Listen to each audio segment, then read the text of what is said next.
nkwaniriza nnyo munnanga ali ku BBS Telefina weebale kugyekuumirako munnakalungu munnabuddu musajja wa Kabaka abirimu ematovu nzikalidde mu lutindo luno olunyunga obutereevu ku GMS Hospital tegeeza Gombe Medical Services Hospital.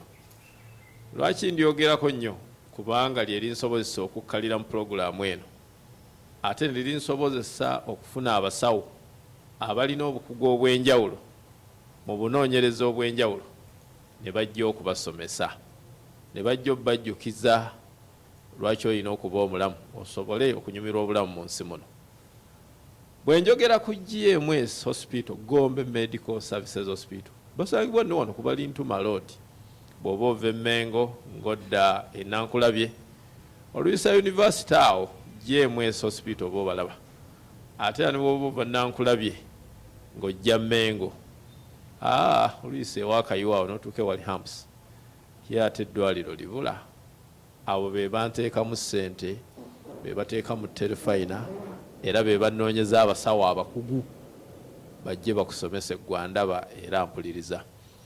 Olunaku olwaleero ate nalwo lwanjawulo ndina omusawo omukugu ddala era ng'ono obukugu bwe mu kunoonyereza n'okujjanjaba yabuteeka nnyo mu ndwadde ezitasiigibwa oba oziyita endwadde ez'omunda.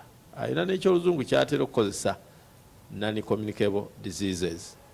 Gwendi naye olwaleero ye Dr. Nunda Ezra Kibirango era GMS Hospital bansobozesezza omufuna kamusabe mukulu ababuuzeeko ate era tunaalaba ekigenda mu maaso olunaku olwaleero. Dokita ensi ekulaba n'okuwulira ejja kuwulira nsaba obuuzeeko batulaba neyanziza nnyo muganda wange ebirimu ye nsanyusa nnyo okuddamu okulaba tubadde no tubulanganye duniya etugabana mu buvunaanyizibwa. Abalabe baffe mwenna aba BBS Telefina erinnya Nunda Ezra Kibirango Lukubo Lwokya Mikairi musawo muganda si wa kinnansi muzirampe wa Kabbiro Kayozi Munakyagwe omukunja tukunja miti tukyakunja ekyomukisa nti obudde bukyali temuti obudde sibunnaba ate nga leero lunaku lutuufu nti tuva mu masinzizo temweraliikirira nnyo naye nga bannaye mbabuuzaako mbalamusiza mwena balafu ba BBS Telefina mwebale kuwagira BBS Telefina.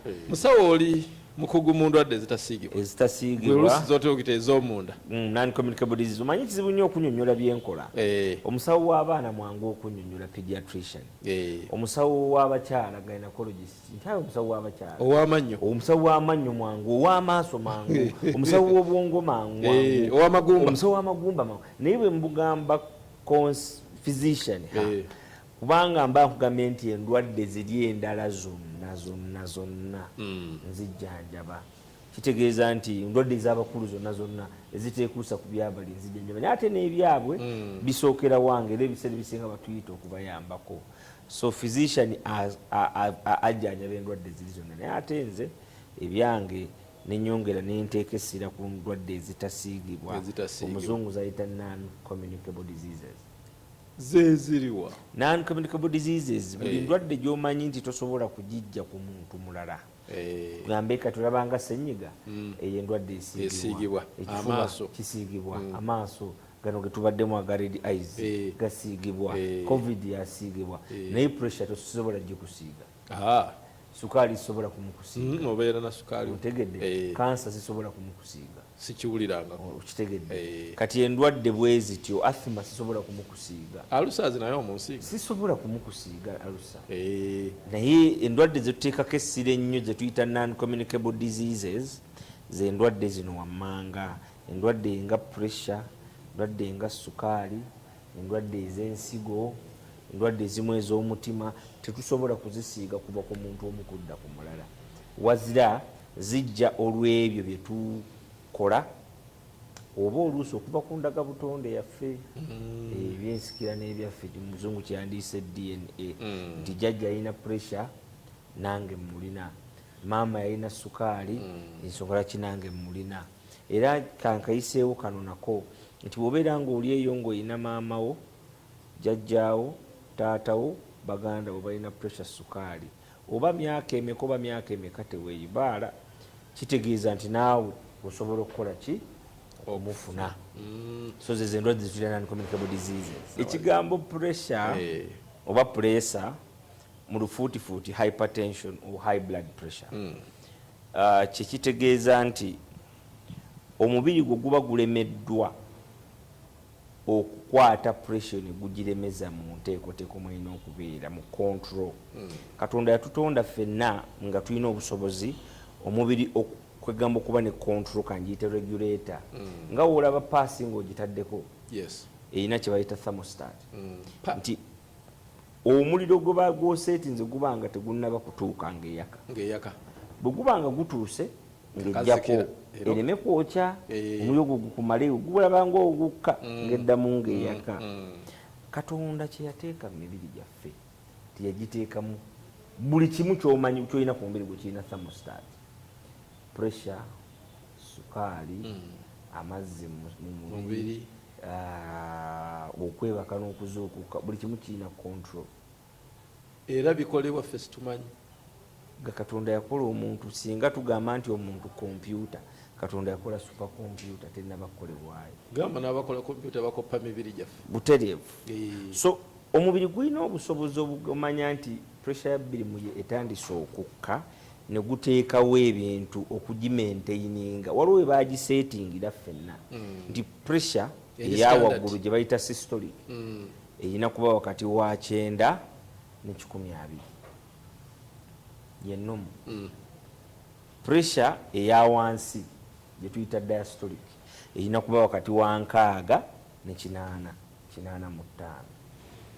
pressure zino zigenze zikyuka nti bannaffe abatula ne bateeseza ensi yonna ababeerawo enkiiko eziteesa ku pressure ey'Abamerika ey'Abangereza eya Bulaaya eya Africa bonna batuula ne bagamba gye tuyita consensus nti ki kye tuyita high blood pressure kakati cancer yo bagiyita Joint National Council on Hypertension GNC council zituula kakati eriko kakati eyakatundu za GNC 10 ey'ekumi cancer ey'ekumi ne batuula ne bagamba nti omuntu singa asangibwa nti pressure gye tuyita systolic eya waggulu eri wakati esukka mu 130 oyo alina pressure bw'esukka 130 oyo alina pressure bw'ebanga eya wansi esukka 85 oyo alina pressure naye pressure gye twogerako pressure ng'epimiddwa bulungi waliwo emitendera gye baateeka wabamu kuffe mu malwaliro bakupima pressure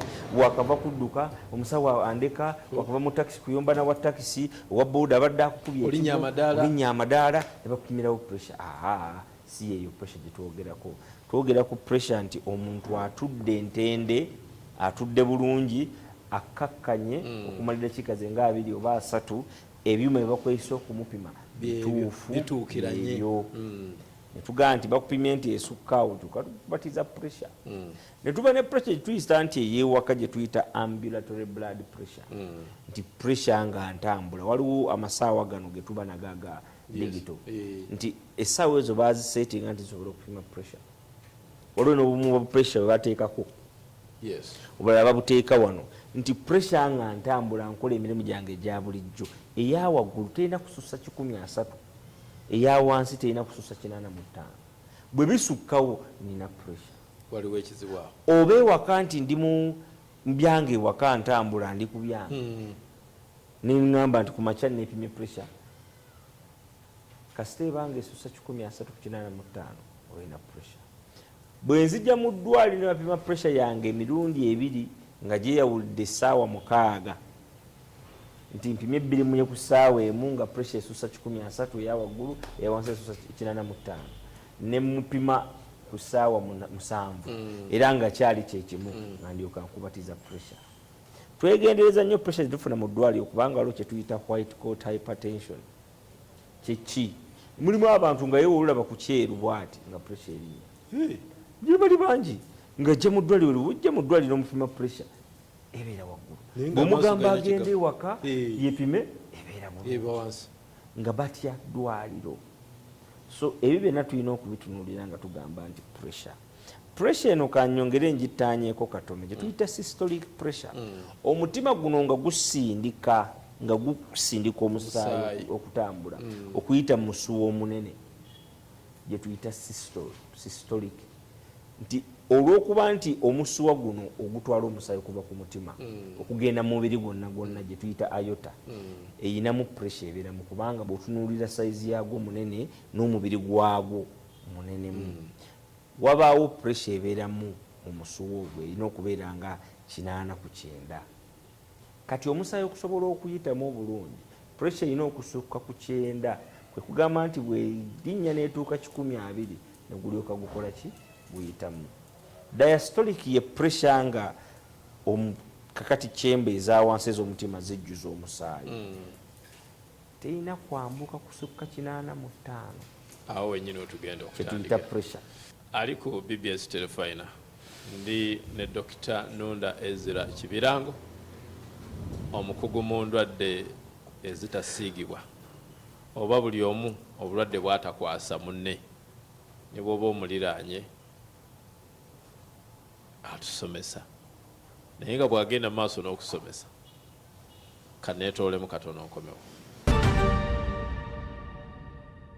Weewaawo birimu y'ematovu nakkalidde dda GMS Hospital wano ku Balintuma Road be bansobozesa okukkalira be bampadde n'omusawo ono Dr. Nunda Ezra Kibirango atusomesa ku pressure. Dokita obadde okyannyonnyola naye nga nze ekibuuzo kye nkutwalako nti kyekireeta pressure era by'ebibalo by'ensi yonna ogayemu ebyo ebitongole by'ensi yonna ebyatuula ne bikkaanya ku pressure byo bigamba ki ebibalo? Ekisooka nti pressure kintu kiri mu bantu, kyali ky'abantu bakulu bakaddiye abalina essente nga baziyita ndwadde z'abagagga byakyukamu kati n'omwavu ekwata. Kuba tulina statistics ezaffe wano mu Uganda, pressure yemu ku ndwadde, in fact yemu ku ndwadde ezikyasinze okuleeta obulabe ku mitima oba gye tuyita cardiovascular accidents, endwadde ez'emisuwa nga stroke, nga heart attack n'ensigo okulwala ye namba emu. Pressures ezimu ku ndwadde 5 ezikyasinze okutta abantu, si directly naye indirectly, daffe tukiyita silent killer lwansonga nti pressure terina bubonero. Nga nti nina omusujja gwa malaria, nti omutwe gunnuma, nina onjokya, nkankana, kitengo. Bw'otandika okulaba obubonero bwa pressure ng'omanya erina byetandise okwonoona. Pressure terina bubonero. Omuntu asobola okuba ne pressure ye n'atambula nayo nga talina kyawulira, naye weetandika okwonoona ebintu otegeera nti alina ki pressure. Ebibalo bwetu research gwe baakakolako mu Uganda alaga nti mu bantu bonna abalina pressure tugambe ebitundu 100, only ebitundu 26 ku buli 100 bye bamanyi nti balina pressure. Kubalina pressure ku bantu 100 abalina pressure, ku bantu 100 abalina pressure 26 be bamanyi, be balaba ne ku musawo bali 7 mu 4 tebamanyi balina pressure. Nekitegeeza nti ate n'ekisisa kino mu nsi yonna miliyoni ezisukka 2.5 kumpi miliyoni 3 balina pressure, naye tulowooza era tuteebereza nti by 23 tujja kuba tuyingidde miliyoni nga 4 oba 5 entabwe lutalo lwa gundi abalina pressure. Kubali benkugambye ebitundu 26 ku buli 100 kwabo 26 ku buli 100 abamanyi ebitundu 7 n'obutundu 2 be bokka abali ku ddagala. abala kanne bakemwano pressure kakati buterevu kanne unzikemu wano nkankozese ku habo ijja kugenda ejigirese container nkimanyi container naye kati gundi kagikwasaganyiza kati ya pressure ekakanya naye ate ne kwabo 7 n'obutundu 2 ku buli 100 abali ku ddagala only ebitundu 3 ku buli 100 be bali ku target, nti ali ku ddagala eri mu target gye tulyagala. kyengezaako kutangazaamu nti pressure, abantu bangi balina pressure naye abamu tebamanyi nti balina pressure. Abo abamanyi bangi nnyo abasinga ku bo tebali ku ddagala. Kwabo abali ku ddagala batono nnyo, percentage ntono nnyo eri ku target. Twali tulowooza nti pressure ya kibuga kyokka naye ne mu kyalo bwe bakola research okulaba bitundu ki ebisinga okusumbuwibwa pressure, of course balaba nti Central twali ku bitundu nga 27 ku buli 100, mu East West baali bitundu 23 22 tebaali tebakola bubinyo naye ng'era nabo balina ki pressure. Dokita, Uganda eno giteekeko essira mu bibalo gye ndiko nnyo kubanga olw'ensonga nti abantu bangi balina pressure naye tebamanyi bagirina, n'abo bagirina tebannaba kutuuka ku treatment gy'ogamba nti kakati wano walungi.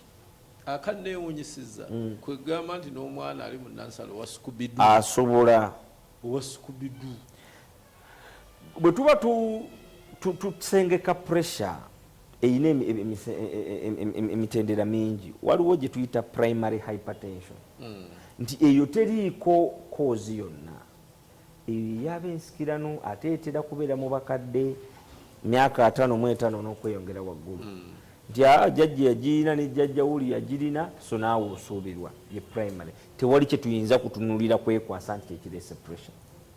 Ne tubeera ne pressure ey'omu mbuto gye tuyita gestational hypertension. Abakyala abo mbadde mubawa ekitiibwa nti bukyala buli wafuna olubuto emikisa gye gy'okufuna pressure nayo gyeyongera. So olwo pressure gye olw'olubuto nga muzito, yes, gye tuyita gestational hypertension, eyo nno naye ate eyina ebizibu byayo bingi. Ne wabaawo gye tuyita secondary hypertension. Secondary kitegeeza nti eyina kwevudde, waliwo ekigireese, tobadde nayo. Namba emu, mulimu ebizimba mu baana, naddala abaana ab'obuwala, tukiyita pheochromocytoma. Kituula waggulu w'akatundu akatuula ku nsigo, waggulu w'ensigo, ne kyongeza ekirungo ekiyamba omubiri okwetegekera ekizibu kye tuyita fight and flight. Singa omusota gujjaawo ekikuyamba oyinza okwesanga nti fena tutudde wano empologoma omusota ne gujjaawo, oyinza okwekanga ng'oli waggulu ku TV eyo oba ne weekanga ng'owalanga ekisenge ekyo naye ne weewuunya bw'otuuseyo nti ntuuseyo ntya ya adrenaline. Kiri kye kikola kwe kwongeza ki adrenaline oyo ye pheochromocytoma, etera kubeera mu baana bato naddala ab'obuwala. Ekirala nga omusuwo gutwala omusaayi ku nsigo nga gufunze, kye tuyita renal artery stenosis, kitera kubeera mu balenzi. Renal artery, omanye ensigo nsaale nnyo mu kukuuma pressure kubanga yeringa nga regulator ya pressure enkulu. So singa omusuwo guno guba nga gufunze, kye tuyita renal artery stenosis, okutwala omusaayi ku nsigo, kitegeeza nti ensigo zijja kufuna sigino egamba nti pressure yaffe eriki wansi. Kitegeeza nti yongeza akirinyisa pressure. Kyakusatu, singa ensigo zirwala, kye tuyita chronic kidney disease, ensigo bwe zirwala kiba zitegeeza nti zijja ate kugenda mu super drive okugamba nti tetufuna musaayi gumala, kitegeeza n'omubiri nagwo bwe gutyo bwe guli, nagwo tegulina ki musaayi gumala. Ekyokusatu, bannaffe abakozesa ebiragalalagala naddala cocaine, ebitamiiza cocaine asobola okuleeta pressure n'erinnya. Ekyokuna, singa emisuwa gyo giba gifunze olw'amasavu amaanyi, kyetuyita cholesterol, n'afunze emisuwa gino, kiba kitegeeza nti pressure mu misuwa gino ejja kubeera ki waggulu. Yogerako ku masavu mu bantu abanene mu mubiri, anti awe mu kifuna obubi tekitegeeza nti olw'okuba nti ndi munene nti nina amasavu mu musaayi. Amasavu mu musaayi gwe tuyita cholesterol, nennabutono aba nago, ne mu baana basobola okuba nago. Wati waliwo kye tuyita familial hypercholesterolemia, nti ndagabutonde ye ekola cholesterol nga mungi. Nekitegeeza nti ebyo byonna wobigatta bisobola okukola ki okuleeta pressure. Kankiteeke bwe nti singa wabaawo ekintu ekireeta pipe ezitambuza omusaayi gy'emisuwa okufunda, oba ekireetera ensigo okuba nti tefuna musaayi gumala, okuwuliranga nti bukuba bwyo bwegamba nti tufuna musaayi gumala, ejja kubanga egambibwa omubiri nti omusaayi tegukola ki tegumala, ngerinyisa pressure, kisobola okukuleetera ki pressure.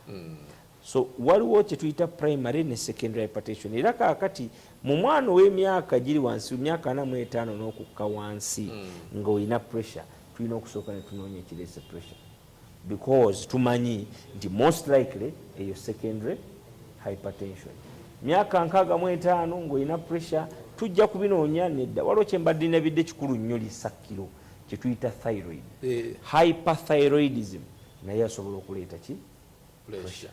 So bino bye tugamba nti primary secondary wa lubuto ne tumanya kyekireese pressure yo ne tumanya era n'obubonero okwo kwenjagala tutandikire nti obubonero obwo buleeta pressure bujja kusinziira ku kiki ekirwadde. Bwe ziba nsigo bwe bubonero bujja okufuna, bwe guba nti omutima gwe gulwadde bwe bubonero bujja okufuna, bwe gaba nti maaso ge galwadde bwe bubonero bujja okufuna, bwe buba nti bwongo bwe bubonero bujja okufuna, nti misuwa oba busimu bwe bubonero bujja okufuna. Bijja kusinziira ku kiki ekireese pressure n'ekyokubiri kiki pressure kyeyonoonya. Kitundu ekisoose nti faayo nnyo eri obulamu bwo kyekisooka. Ekyokubiri faayo nnyo okulaba nti oyo gw'ogenda okwebuzaako ku byobulamu mukugu ate amanyi kyakola. Maama yaŋŋambanga ekigambo kino nti oba oyagala okumanya bye bazaala togenda wa mugumba, genda ewa Nnaalongo.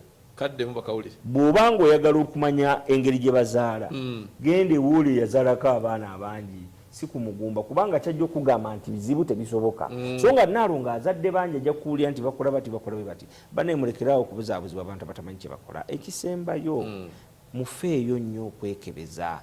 Ekigambo check-up kikulu nnyo. Mwe mugamba nti bwe naategeera nga nfa, olowooza bw'otategeera toofe, kikinaasirika. Bannaye twagale nnyo obulamu bwaffe n'okwefiira n'okumanya twesiga abasawo abakugu abamanyi kye bakola. Kaakati awo wennyini gwe bakusanga wanti bannaye munsanga ku Gombe Medical Services. Nja kubawa n'ennamba yange bw'obanga oneetaaze ne ku Gombe tubeerawo ssaawa 24 naku 7 mu wiiki nga bw'oyagadde. Otuukawo butuusi n'ogamba njagala kola musawo ono bw'ati ne bw'ati ne bakulaba. Nga ngenda okubawa ennamba mpozi nzikiriza nange ntusooka kansoke ntumireko ku mukyala wange afumbe waka nkuuma n'abaana bange, maama wange, bamaama ne bataata nina bangi, bajjajjange, basenga bange, baganda bange ne bakozi bannange mwenna mbaagala nnyo. Mbeebaza nnyo ate nate okuweereza eggwanga. Buli musawo yenna gy'oli webale kuweereza ggwanga tojja okwo. Ennamba yange eri nooti 776 nooti 777 414 oba nooti 7 nooti 4 nooti 777 414 mu lufuutifuuti 0776 077 414 oba 0704 077 414 awangaale ayisa abasajja Kabaka. Awo sisuseewo ku kitundu ekisoose ekikwatagana ku bulwadde bwa pressure. Dokita nga bw'asomesezza tujja kutandikira awo n'ekitundu ekyokubiri. Naye mu byonna neebaza nnyo Gombe Medical Services Hospital abansobozesa okutuula wano ate ne bampa n'abasawo abakugu nga bano okubaako kye basomesa bannayuganda n'ensi yonna. Nze musajja wa Kabaka 20 Matovu nkwagaliza akawungeezi akalungi ne wiiki ennungi nga ya buwanguzi mu byonna. Ayi Katonda kuuma Ssaabasajja Kabaka.